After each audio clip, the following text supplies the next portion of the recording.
So here we go. We've got the ties themselves. So these are the 5 questions that are going to be asked, and the only the first 4 apply if you're an arriver, but all 5 apply if you're a leaver. So the ties are: do you have a spouse, civil partner, or minor children in the UK? Have you a house in the UK that is used in inverted commas for residence? Have you worked in the UK for more than 40 days? Have you spent more than 90 days in the UK in either of the past 2 years? Have you spent more time in the UK than in any other country? So they are our ties. And we're going to throw that into a grid now, dependent on whether we're an arriver and a leaver. And we need to have more ties for the less amount of time we spent in the UK to be classified as resident. The more days that we spend in the UK, the less ties we're going to need. Okay, so let's have a look at this grid on the next page.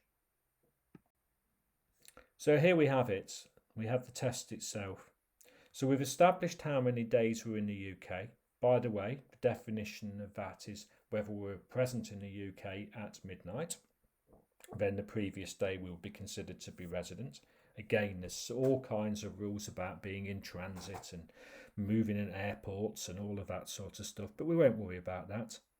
So we've got the number of days that we're in the UK from 16 to 45, 46 to 90, 91 to 120, and 120 to 182. So the longer the period of time, as you can see, the less ties we need. So going back to those 5 questions, if we're a leaver and we spent between 16 and 45 days in the UK, we need to have said yes to 4 of those 5 ties that we looked at on the previous page. If we are a arriver and we've spent between 91 and 120 days here, well, in those cases we actually need 3 UK ties or more. We need to answer yes to 3 or more of the questions that we've just seen on the previous slide. So the general principle, I think, is that this only runs up for 6 months. Because don't forget, once we hit 6 months, that's the end of the matter. We've been here more than any other country. We're going to be UK residents. So it works up to the 6 months, starting from 16 days. And you don't really need to know that grid off the top of your head, because it's very, very unlikely to be tested. And to be quite frank with you, you've got much more important and bigger fish to fry. And I think the graphic with the explosion in the head going on is quite apt in this occasion.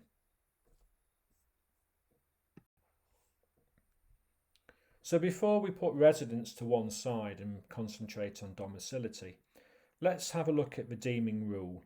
And this is all to do with residents, and it's all to do with those who live outside of the UK but come here and earn their living.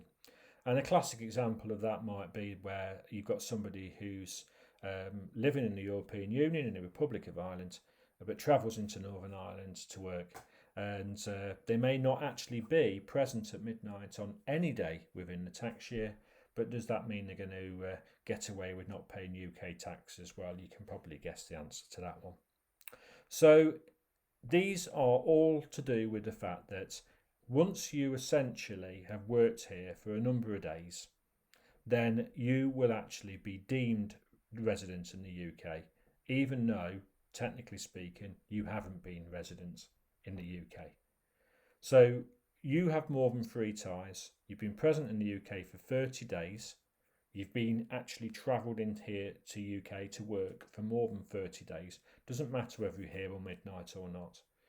And you've been resident in 1 or more of the 3 previous tax years, which of course you could be deemed residents from previous years' activities, then you will pay tax in the UK, even though technically you're a non-resident. And again, I think this is common sense to a degree, really. If you're earning here, you'll pay tax here. And that's the bottom line, really. So hopefully that's given you a little bit of a clearer indication of how residence works.